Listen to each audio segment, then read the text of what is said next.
been a bit since we talked about video games on this channel. I keep talking about Twitch, so we're going back to video games, I swear. Big news from Battlefield is that some of the suits that over there at EA/DICE are blaming Halo for the failure of their own game. Or at least they're saying it's one of the reasons why the game failed. But I just think that that's an absolute joke, because the big reason why their game failed is because there's like 3 games before it that are better. Battlefield 4, Battlefield 1, and Battlefield 5, they're all better than Battlefield 2042.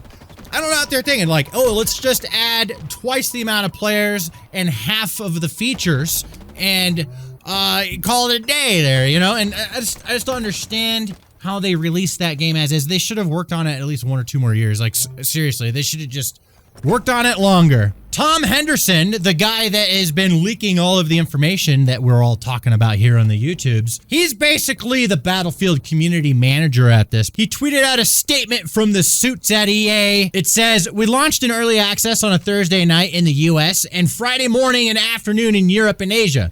The game was stable. The mean time between failure and hours of the game was in the green by industry standards, and the early critical reception was good." That's just code for them saying, hey, we could release a buggy as shit game and we can get away with it.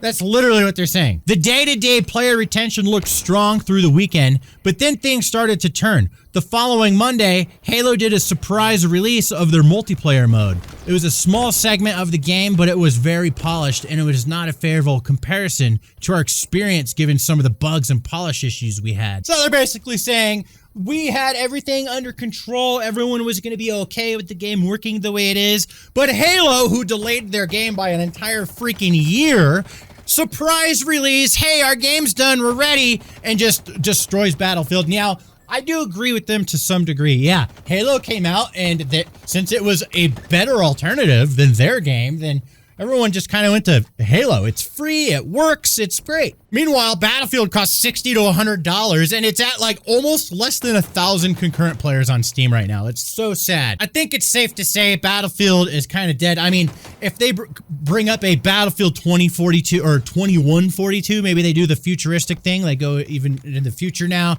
Everyone's been wanting that. Maybe that would be cool, but I mean, at the end of the day, if they release a game that's like this and it's not good like their older games, then I don't know if anybody's going to trust them. I don't think anyone really trusts them at this point. We'll just have to wait and see. You guys, let me know. Do you think Battlefield can survive this? Do you think they're going to continue to make more Battlefield games, or is this the end? Let me know in the comments down below. Love you guys. See you in the next video.